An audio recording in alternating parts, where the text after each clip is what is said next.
What's good, sports gamers? Are you that player that wildly drives into 3 defenders and hopes for a foul? Or is getting blocked every time you drive? Well, I'm going to go over all the moves that you have at your disposal and when to use them to finish above the Giants in NBA 2K20. So let's get it.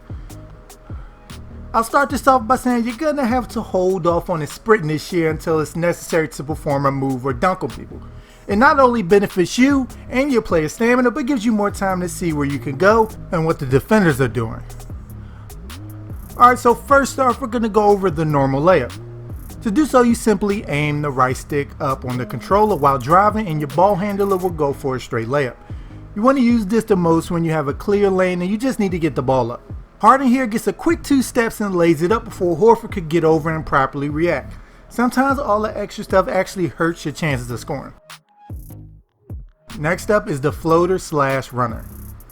To perform a runner or floater, you hold the right stick down while driving to the hoop.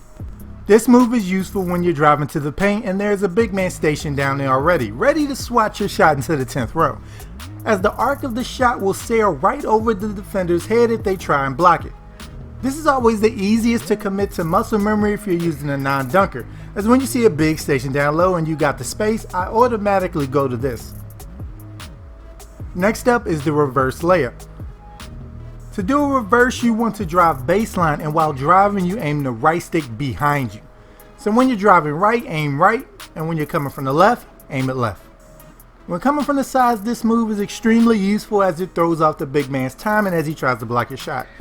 It messes up the computer as well as humans, but it does work the best against users because in their head they're timing when they expect you to go up. And if you go for the reverse, that extra second you take going under the hoop can mess them all up and have them reaching for air.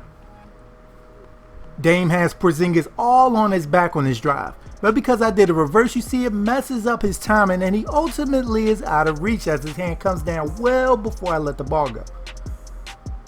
Or Murison swatting complete air as the user anticipated Kyrie going straight up and instead he finishes on the other side. The reverse is a nice neutralizer against the rim protectors and makes users think twice before attempting blind block attempts. Now for the Euro step. To pull off a Euro while driving, you aim the right stick down into whichever side your off-ball hand is. So if the ball is in your right, aim down into the left. And if it's in your left, aim down into the right. And the player will take 1 step to his ball hand side, then bring it back the other way. This obviously is used as a weapon against big men by quicker and or more agile ball handlers to create space against them to get off a shot. Even Joel Embiid, who's a big boy, likes doing this move. Majority of the time you want to use it when the defender is not directly under the basket waiting for you.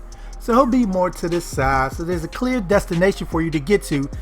Then you want to trigger it right before you will make contact with him so you're able to fully get past him and not waste an inch.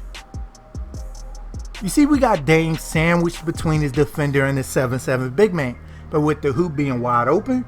So instead of straight shooting it and getting a contest or a block from Murison, you pull off a Euro and get him through traffic.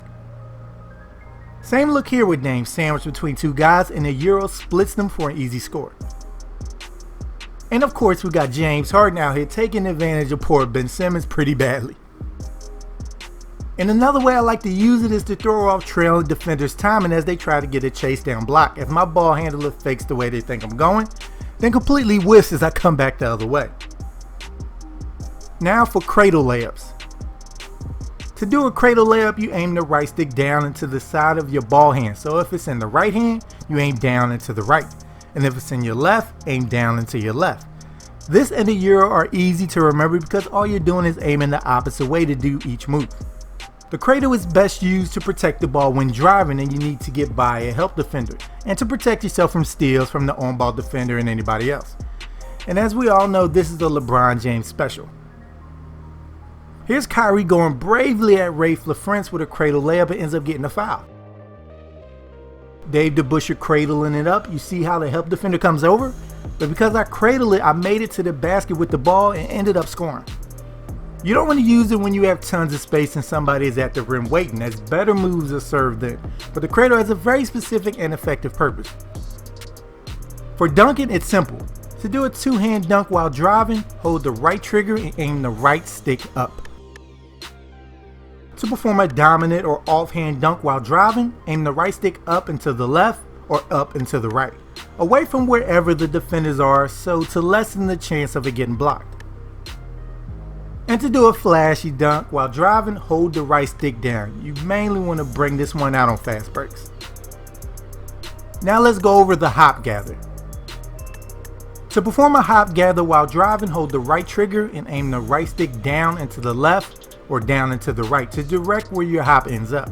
Now if you hold the right trigger throughout the whole process, a feature that was introduced last year, you will transition into trying to dunk it. So let go before the hop is finished if the lane isn't clear for takeoff, so you can try something else. The hop is kind of cheesy because it basically pushes defenders out of the way even when you should be stopped.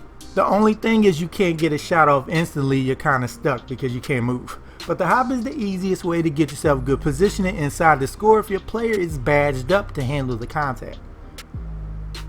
The hop literally saves Kyrie from getting his shot blocked by the trailing defender. And I aim a Kyrie hop gather the other way to get away from a Rudy Gobert for sure block. As for the spin gather, to perform this while driving, you hold the right trigger and double tap the X or square button. To finish the spin and put up a shot, you hold the square or X button on the second tap all the way until he takes off. And obviously to pump fake it, let go before he leaps off the floor if you notice a defender is coming over. The spin move makes its name mainly against over-aggressive defenders trying to stop the drive, and you simply spin around them the other way using their momentum against them. But it can also be used to get a better angle on your shot in the lane. Lastly is the basic pump fake and step through. While driving, you let go of the left stick and quickly tap X or square and the ball handler will attempt to pump fake. If the ball is on the same side that you're driving, when you pump, your player will rip through to the inside, which means good things. You want to use this move when the defender is in front of you so you can step through to the rim. Once your player does the rip through move, if you aim the right stick up, he will come inside for a layup attempt. So this is money if it's a user defender, so there's a chance you could get them to jump with this and step through for an easy shot. Now you can move the right stick to the left, right, or even back to attempt a fadeaway off the pump fake as well. But in my opinion, just aiming for the basket to get the leaning animation is the best. Now last year 2K19 made it where you can branch into dunks from gathers, but now we are able to do the same with layups, allowing you to have way more control of where your layup will ultimately end up. So let me show you. The gist is they now let you combine two moves together to create some interesting stuff and more importantly react to what the defense is doing. Here I tried the Euro step with Dame, but Gerald Green was getting a little too excited, so before I took off, I redirected and made him do a layup with his right hand last second for a score. Last year that would have been blocked.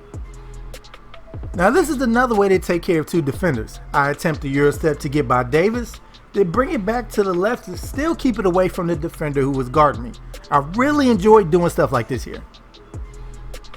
Last one here, I misjudged where Richardson was as I tried to do a Euro back the other way, thinking he was going to try and go for the block attempt, you know?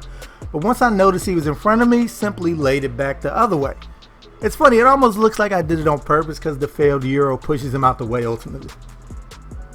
The branchable layups have definitely been one of the most exciting things to hit 2K this year for me. You can combine all the moves I went over to create some exciting ones for yourself as well.